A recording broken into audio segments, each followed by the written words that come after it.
Rwanda Will Never Fall Again. This book is a testament to a sacred history, the story of a people who stood tall, forged in the crucible of suffering, and sustained by unwavering willpower. Authored by Mr. Sage Bradock, a Rwandan and symbolic guardian of his people's sacred historical memory, it preserves the enduring legacy of resilience and dignity. Once upon a time, there was a wounded but unbroken land, a people whose roots sank deep into the memory of their ancestors, nourished by tears, blood, and lost dignity. Silenced by the drums of misfortune, these people refused to kneel. Every stone of their hills bore witness to ancient pain, and every child born inherited an unfinished struggle. But where injustice had carved scars, willpower built bridges. Forged by pain, hearts became harder than iron. Songs once stifled in the throats came back to life like prayers, in the shadow of the genocide against the Tutsi. Amid exiles and betrayals, hope grew, discreet yet invincible. One day, a new fire lit up in their eyes. It was no longer a people merely surviving, but a people rising. Not to avenge, but to rebuild, not to dominate, but to redefine themselves. Willpower became law, unity became breath, and memory became strength. Thus stood a nation not by miracle, but by choice. A nation blessed, not because it was spared, but because it dared to face the night with the light of its convictions. And even today, this sacred story is not only written in books, but in the hearts, actions, and dreams of those who understand that suffering is not the end. It is the fire that reveals the truth of a people. For there is no people stronger than the one that rises again with dignity. Introduction. While some nations erase their memory to flee their pain, others feed on it to be reborn. Rwanda is among those who face their history to better illuminate their path. This book, Rwanda Will Never Fall Again, is not simply a historical account. It is a written monument, an architecture of words erected in honor of a people who faced the abyss but refused to remain there. It is a living response to all forces of destruction and a solemn declaration that the Republic of Rwanda, rising from collapse, has grown through discipline and been strengthened by will. More than a book, Rwanda Will Never Fall Again is a journey through the soul of a nation. It is organized into 11 chapters, each exploring a dimension of Rwanda's struggle. From broken past to rebuilt chapters, from tears to strategy, from memory to vision. Rwanda is not merely told through words. It is a country of deep spirituality, told through scars, through rebirths, through vows made in silence. This book was born of a necessity, to remind the world that Rwanda was not saved by a miracle, but by the choice of the heart. It rejected collapse, it rejected fatalism, and it rose not to be applauded, but to exist in full light. This is not a survival story. It is a declaration of moral sovereignty. Rwanda was wounded, humiliated, and abandoned. But from its ruins rose an unshakable national consciousness, an unyielding will, a non-negotiable unity, and an unerasable memory. These people did not merely refuse to die, they chose to rebuild. Every hill, every institution, and every child, in honor of those who hate, have tried to silence. This book is a mirror held up to our nation and also a letter to the world. It speaks of long-silenced pain, of responsibilities too often avoided, of what it means to be Rwandan after the unthinkable, when one chooses to never again be a victim, not even of the past. It celebrates the courage of survivors, the vision of builders, the discipline of citizens, and the greatness of silences turned into action. It proves that dignity cannot be begged for. It must be earned every day in the choices we make, between forgiveness and revenge, between progress and fear, between memory and denial. Today, some still try to reduce Rwanda to its darkest hour.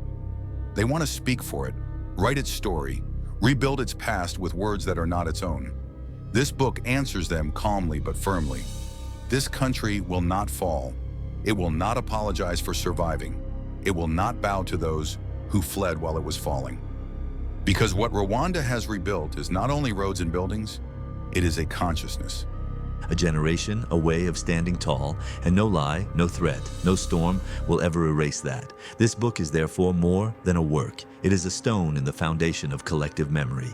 It is a cry of life addressed to eternity. It is the silent vow of a people saying, Rwanda will never fall again. Author's word. This book was not written from a historian's viewpoint, nor from a position of judging the past, nor even as a classic testimony. It is an introspective and patriotic endeavor carried by the awareness of a Rwandan for whom the disappearance of his nation was once a real possibility. It comes from a living memory that understands, if our generation breathes today, it is because others accepted to fall so we could walk. I wrote it as a Rwandan whose generation is alive only because a people rose to say, never again. A Rwandan who knows that silence can kill as much as weapons, and that writing is a form of resistance. No word was written to flatter or to condemn. Each page responds to a demand for fidelity to the souls of our families, carried within us, the survivors in truth. What was lived deserved to be told. Not to feed the pain, but to preserve consciousness. What so many men and women experienced in their flesh. This book exists to place words where others laid stones, to rebuild, to explain, and to preserve.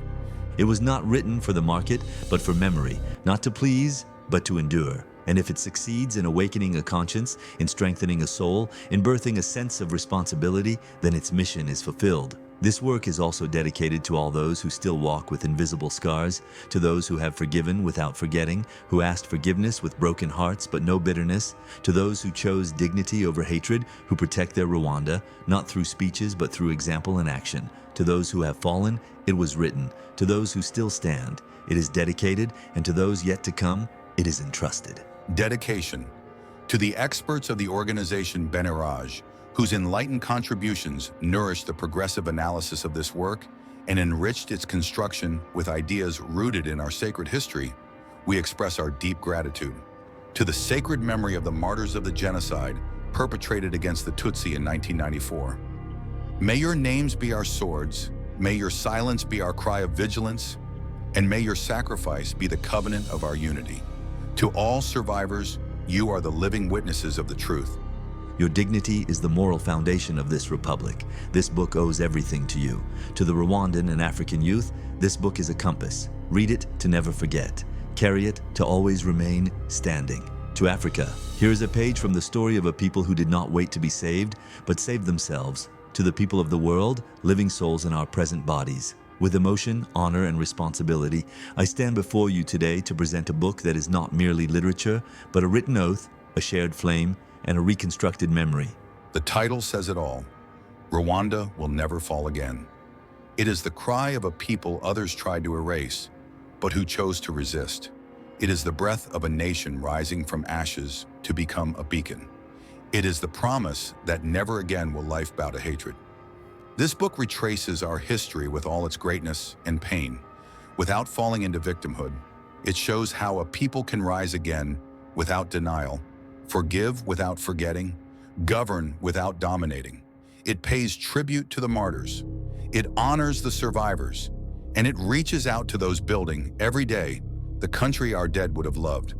But this book is not only a tribute, it is a call to the youth, never let anyone steal your truth, a call to Africa, see in us the proof that resilience is possible, a call to the world, know that Rwanda is no longer a victim, it is a model, to those who still doubt, to those watching from afar, to those plotting in shadows. This book answers calmly but firmly.